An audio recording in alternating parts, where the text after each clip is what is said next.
Alright mga katrops, welcome back to our channel. So today's episode, maghahanap tayo ng chandelier. Window shopping naman tayo ng chandelier mga katrops. Yeah, ito yung sinasabi kong chandelier mga katrops dito sa Home Depot. Tingnan mo po kung gaano karami yung chandelier nila dito mga katrops.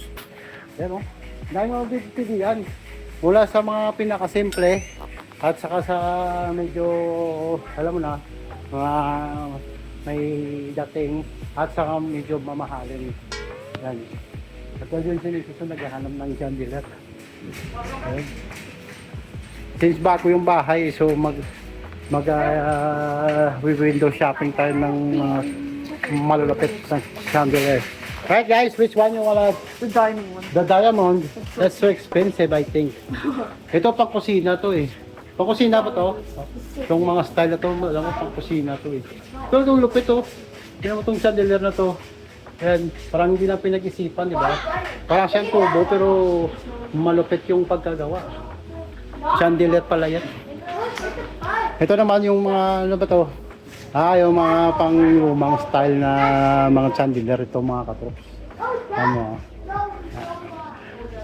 si Mrs. na bala mag-ano dyan. Maghanap ng... Which one, Day? That's long. Which one? Show me. That one? You. I didn't like that one. It's Noise Nova. Oh. Yan. How about you, baby Kathleen? Which one you like? Unfortunately, it's better than Right? This one? Over there? There's a diamond over there. Right? That's no one. The small one. Look at that. I like this one. This for the kitchen. Yan, pang bar top yan yung mga tips ng mga style. Oh, wait, look at this one. See? There's so much sparkling. I want a rainbow. The rainbow. No, Yeah. this. Oh, over there, yeah. This is spiky style. John Doe's pie. Yeah. Oh, tingnan mo to, oh. Yung lupit na pagkagawa nito, mga katas, so may kahoy na, pero may metal sa gitna. Ang lupit. Magkano to? 97 bucks each. Alright. Ang galing. Ang galing na pagka... Ano? Ito yung kagandahan pag meron ka ng bahay kasi ang feeling na sa'yo na mismo. So, bahala ka na sa buhay mo kung anong gusto mo. Hindi yung, alam mo yun, nag-aalangan ka pa bumili. Ayan, no? Ito pang ano to, banyo to eh. Mayroon kami sa banyo ng ganyan eh. Parang ganon. Ganun. Oh, Dan! See? There's an electric fan. Hindi lang pala chandelier yung binibenta na dito. Meron sa electric fan na may ilaw. Yung mga style na yun. Kung gusto nyong bumili dito, meron din silang free delivery. Ayan, oh. Free delivery. Online. Ang kagandahan kasi dito mga top sa home dito, pag bumili kayo, maghahanap kayo ng magkakabit yung mag-i-install electrician. Sila na maghahanap para sa inyo. Papakita ko sa inyo kung saan pwedeng mag-search. Ayan o, sa tingnan mo mga katrops ha. Ito yung sinasabi ko na pag nag-search kayo dito, ito yun ha. Pag nag-search kayo ng mga electrician, pop up nyo yan dyan at yun, lalabas na yung mga electrician dyan, mamimili na lang kayo. Yun, ganun kalupit yung Home Depot dito mga katrops. Hindi kayo pinapahirapan. Sinaservice nila dito sa Home Depot, malupit mga katrops, lalo na yung mga kababayan natin. Yan yung lightning area mga katrops. Excited na kami at kakabit na to yung ating chandelier. So ito na nga mga katrops, nakabili na natin itong gusto ni Mama Kats na chandelier. Ito yun, no?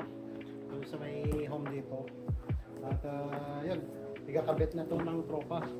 Ayan guys, dumating na yung tropa natin. Ito yung kinontak doon sa Home Depot. Ayan, nag-search lang kami at lumabas yung pangalan nito. Ayan, at nagpe-prepare na yung tropa natin na magkakabit ng ating chandelier. Pag bumili pala kayo ng chandelier sa mga Home Depot, ay hindi kasama yung ano pala mga katrops, yung mga ilaw. So bumili kami ng medyo bright at hindi rin masyadong madilim na ilaw. Ito yun.